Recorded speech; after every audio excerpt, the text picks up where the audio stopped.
the works by Kondylakis. Okay, good morning. The literary work of Cretan author and journalist Ioannis Kondylakis is generally associated with appearance of realism in Greek prose of the late 19th and early 20th century, while his stories that are set in the province could be correlated with the genre of ηθογραφία, which represents the attempts of the contemporary authors to depict life in the country, either with a romantic or a critical view. In this respect, Kondylakis should be seen as one of those authors that fall in the second category. Even so, his realism often shows a clear tendency towards irony, humor, and satire. It is with these premises in mind that one should approach such works as the renowned novel Patouchas, the collection of short stories When I Was a Teacher, and the novella First Love. Despite the fact that the central figures of these works are usually male, one can also trace a number of female characters that play an important role in the plot. Kondylakis' stories take place both in the city of Athens and the island of Crete. Thus, we could divide its female characters in the following two categories. 1. Female characters of Crete. 2. Female characters of Athens. We shall deal separately with each category, and then we shall attempt to draw some conclusions. 1. Female characters of Crete, A. Patouchas. Kondylakis' most famous novel is for the most part a humorous story that seems to pose a very interesting question. What would happen to a strict rural society if one of its individuals simply could not understand its social rules and conventions? Indeed, the central character of the story, Manolis Saitonikoulis, whose nickname is Patouchas because of his wide feet, finds himself completely unable to understand these rules, including premarital behavior and restrictions regarding the interaction with the opposite sex. The first case pertains to Manolis' relationship with Pigi, the quiet daughter of Thomas, who is supposed to get married with the former after he has finished building his new home, and the second to Marici, a spoiled young girl whose stay in the city for a couple of weeks has made her arrogant as well. As time goes by, Manolis becomes extremely impatient in regards to his marriage, thinking that two young people in love should be staying together, instead of waiting for the nuptial ceremony. His eagerness to see Pigi as often as possible urges him to visit the girl in her house, something that was unthinkable in the minds of the villagers. As a result, the marriage is almost cancelled, and Manolis, unwilling to blame himself, seeks love elsewhere. His quest brings him to Marici. Yet, after Manolis' repeated efforts to impress Marici fall flat, he decides to kidnap the girl. However, he ends up kidnapping Kallio instead, Marci's mother and a widow, who is secretly in love with Manolis. The woman confesses her love to him, but he sends her away and ultimately decides to marry Pigi. On the surface, the primary female characters in Patouchas represent two different mentalities: to obey the strict rules of the province, like Pigi, or to overlook them, like Kallio and her daughter. Actually, in all three cases, the thought of defying these rules is out of the question. Truly, beneath Marci's pride lies the sole purpose to find a husband, and her mother hesitates to tell Manolis about her love, fearing that society will scorn her. On the other hand, in the sixth chapter, when Manolis is trying to persuade Pigi to live together in the mountains, away from society's stupid rules, the girl is considering his proposal for a moment before giving a negative answer, in the following words: "It can't be done, Manolis. Just be patient the way I am." In this way, the female key characters of the novel don't dare to question the social role that the village has imposed on them as future housewives or elderly women that don't have the right to fall in love. It's not always an easy task to detect the narrator's point of view, as he generally avoids commenting, preferring to let his heroes reveal their personage through their actions and thoughts. Nonetheless, one could argue that Pigi's kind and quiet manners, along with the patience with which she bears the social rules that have fallen on her back, make her a likable and at the same time sympathetic figure. On the other hand, Kallio and Marci's attempts to prove themselves better than the other villagers have a humorous tone and hardly evoke the reader's empathy. The novel's ending could be described as the triumph of both Patouchas' will and the village's protocol. Manolis marries Pigi. Meanwhile, Kallio, after having been rejected by the young man in a rather violent way, falls into madness. In other words, the obedient and prudent girl, Pigi, gets the man, Manolis, while the daring widow, Kallio, loses her mind. Does Kondylakis imply that the strict rules of the small provincial society are more powerful than the struggle of the individual to break its social boundaries? Perhaps. But we shouldn't also overlook the fact that Manolis decides to marry Pigi only after having given up hope to win Margi. In this aspect, social truth seems all the more relative, especially in comparison to man's free will and his hidden instincts. B. When I was a teacher. Without a doubt, When I Was a Teacher is the most famous short story of the collection with the same name. Giorgis, the narrator, recites in first person his experience during the time he was appointed a teacher to a small Cretan village.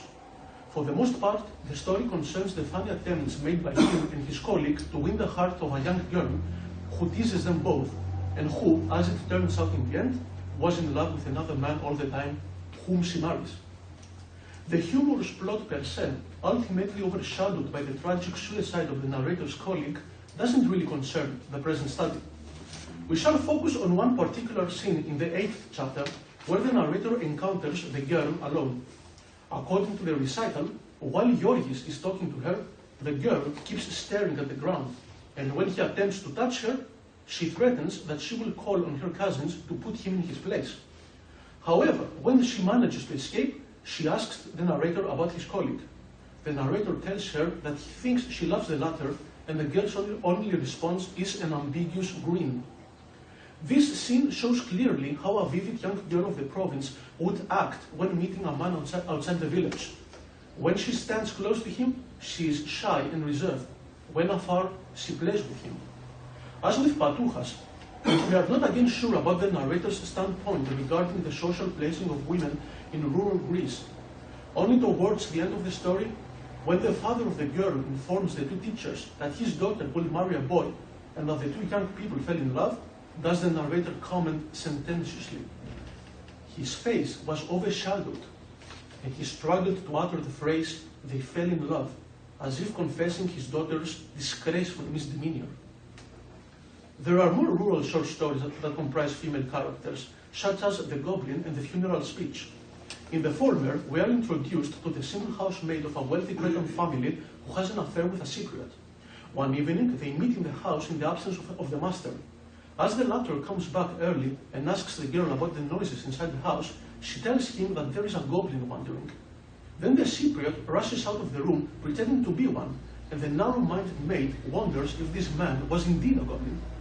In the latter, the narrator struggles to deliver a funeral speech for a recently deceased Cretan villager inside a church. When he comes to extolling his daughter, she bursts into hysterical tears, lamenting over her father's death. However, in the ears of the educated orator, the folklorish outburst sounds ludicrous, almost forcing him to laugh. Both these women fall into the category of simple-minded women of the province. The humorous tone and subtle irony probably evoke the reader's laughter, despite the fact that in the case of the funeral speech, the girl is actually weeping. This irony, present in almost every literary piece of Kondylakis, makes it hard to understand if the women of the province are treated with sympathy, sarcasm, or indifference. The only rural short story from the collection that includes a female character and doesn't employ humor or irony is Our Dear Kakia. Kakia is the daughter of a wealthy landowner with whom the narrator, the son of a poor farmer, falls in love from his early years. During their childhood, they play together, but it becomes apparent that the girl's parents don't approve their friendship. Kakia, a stubborn and spoiled girl, insists on playing with her friend, and they go as far as kissing. Yet, as they grow older, they lose contact. When they meet again, many years later, the narrator has become a shepherd, and Kakia is in a relationship with a boy from the city. The poor shepherd tries to talk to her, but the girl has changed. At first, she avoids him, and then she makes fun of him. Our Dear Kakia is probably the first time that Kondylakis discusses explicitly the topic of love in regard to social inequalities. If Patuchas examines the nature and the relativity of the laws that make up a social system in a mostly funny and light-hearted way, the overall tone of the short story is rather gloomy and serious. Of course, the narrator doesn't go as far as to criticize society. The story is rather a sorrowful recollection. Nonetheless, its theme is clearly the failure of love due to social reasons from the standpoint of a poor boy. C. First love. Kondylakis' last literary piece deals with a love romance between a young man, Giorgis, and an elder woman, Vangeliou. The romance is destined to fail due to social prejudices. In other words, it is unthinkable for a rural society to accept a relationship between a boy and an elder woman. In this fight against stereotypes, Giorgis has to face mainly his mother, his father has passed away, who is strongly opposed to this affair, constantly reminding to her son that public opinion doesn't approve such deeds. Giorgis disobeys her, despite having to overcome such difficulties as to leave the village in order to attend school. Progressively, Vangeliou's health declines, and finally she contracts tuberculosis. Instead of forsaking her, Giorgis feels now obliged to love her because he feels responsible for her illness. His mother keeps on trying to drag him away from the woman, once again for social reasons, and now Giorgis declares explicitly that he feels sorry for his mother's wickedness. A few pages later, when he meets Vangeliou at the village, and he tells her that he was reading Kornaros Erotokritos as an antidote for their separation, she cries out, "Oh, how I wish that you would read it to me, but alas, they don't let us." Later on, when Giorgis returns to the village after some time, not too eager to see Vangeliou, he realizes that people are gossiping his affair with a woman. In his own words, "From what I could hear as I made my way, I understood that the wickedness and the slander of the village were on us." In First Love, Kondylakis explores the suffocating loss of the rural society in the most serious way. If Kallio in Patouchas is treated with humor, there is nothing funny about Vangeliou's pitiful state. Despite that, we can certainly draw a parallel between the two women. Kallio loses her mind, Vangeliou commits suicide. If anything, Kondylakis never gave up on the idea that abnormal types of provincial love are bound to fail. It is interesting, though, that both cases present elder women who like much younger men, and not the opposite. We can argue then that Kondylakis sees these women as outcasts, but what is his attitude towards them? As we saw, the third-person narrator in Patouchas employs often irony when dealing with Kallio and her daughter. In First Love, the first-person narrator expresses his sympathy and guilt towards Vangeliou, and his disdain towards the scorn of the people and his mother. There is a significant difference between the way the villagers treat Giorgis and Kallio as attested by the boy. His own words, "The slander was directed more to Vangeliou, and they saw me as her victim, so that they could criticize her more." A young man like Giorgis probably doesn't realize that the villagers criticize Vangeliou more, not because she is an easy target, but because of her sex. Apart from Giorgis' occasional remarks, we should note that Vangeliou's acting space is rather limited. We only see her inside her or Giorgis' house, and sometimes in a place outside the village. Unlike her, Giorgis is seen leaving the village several times, either to attend school or to go hunting. This antithesis can be paralleled with Patouchas. Manolis is constantly strolling down the streets, while Piggy stays mostly at home. Certainly, we don't need to doubt that things happened that way in a Cretan village of the 19th century. It is, however, interesting to ascertain that Kondylakis chooses to transform this reality into fiction. In other words, in First Love, Kondylakis seems to be saying that all people should be equal in the face of love, even if they are not equal from a social point of view. Yet, his exact standpoint in regard to the social role of women remains obscure and ambiguous. 2. Female characters and women in general of the city. In the urban short stories from the collection When I Was a Teacher, there are hardly any significant female characters. In The Black Cat and My Neighbor, we are encountered with two housekeepers who don't play a significant role in the plot. In the latter, a female apparition also appears, which constitutes a supernatural presence and not a character. The story The Tempter is more interesting in comprising several female presences, although the key character is a man, Kostas Prienoudis, who likes to play with women. The first scene is set in a ship, where Prienoudis is flirting with two ugly sisters, and then with a wealthy married woman. All three women are presented as naive and envious. First, they are flattered by the man, and then they struggle with each other to win his attention. The aforementioned scene certainly has to say something about Kondylakis' attitude towards women of the city, inasmuch both the two sisters and the married woman reacted the exact same way to Prienoudis' compliments. Kondylakis almost asserts that women are naive and envious by nature. And if we draw our attention to his numerous chronicles that he wrote for the newspaper Ebros onwards, during 1897 and 1918, then we come upon several remarks on women that reveal a man who clearly wasn't a fan of female emancipation. The data show that to Kondylakis, women possess several bad qualities. They are vain and in love with their jewelry, as shown in the chronicle The Luxury. In the chronicle, the teacher, the journalist, is warning his readers that an educated girl may become arrogant. Similarly, in the chronicle One Scene, Kondylakis speaks against female education. On the other hand, in the chronicle The Secret, the author suggests that women stop smoking, traditionally a male habit, in order to prevent their lovely fingers from getting dirty from nicotine. It becomes apparent that women are conceived here as the objects of man's desire, something that should remain immaculate and pure for that purpose. Similar ideas are also expressed in the chronicle The Pretty Woman. Not the movie. Of course, we should take into consideration that the chronicle was and still is a genre in which the author employs his humor and his irony. Nevertheless, it would be hard not to assume that the ideas found in Kondylakis' chronicles express more or less the man's actual beliefs. If Kondylakis was indeed a man who accepted women of the city only within the boundaries set by society, and who regarded them merely as housewives or as sexual objects, then perhaps we should approach his literary work with these premises in mind. And final remarks. As can be seen, the issue of love constitutes a central motif in the rural stories of Kondylakis. The impression one gets after reading Patucha's First Love and several stories from When I Was a Teacher is that the author regarded love as an important issue in one's life.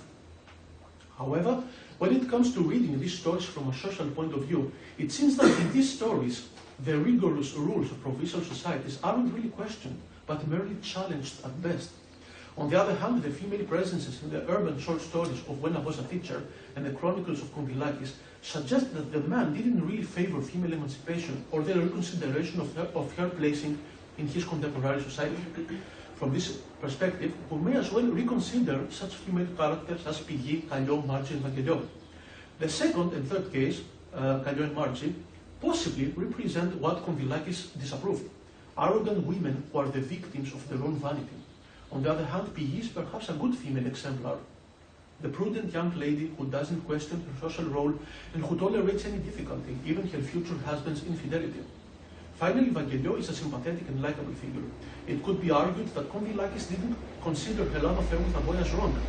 If society accepted this relationship, the result would be another marriage. In this way, the character of Vangeliou didn't challenge the institution of marriage, but only a certain aspect of it. Of course, the approach of the aforementioned texts is more complex, and definitely part of a bigger picture that includes Papadiamantis' Fragmitianou in Phonissa and Karkavitsas' Ligeriou in the novel of the same name. In other words, Kondylakis' female characters should also be correlated with the artistic goals of the most daring authors of the Greek mythography of the late 19th century.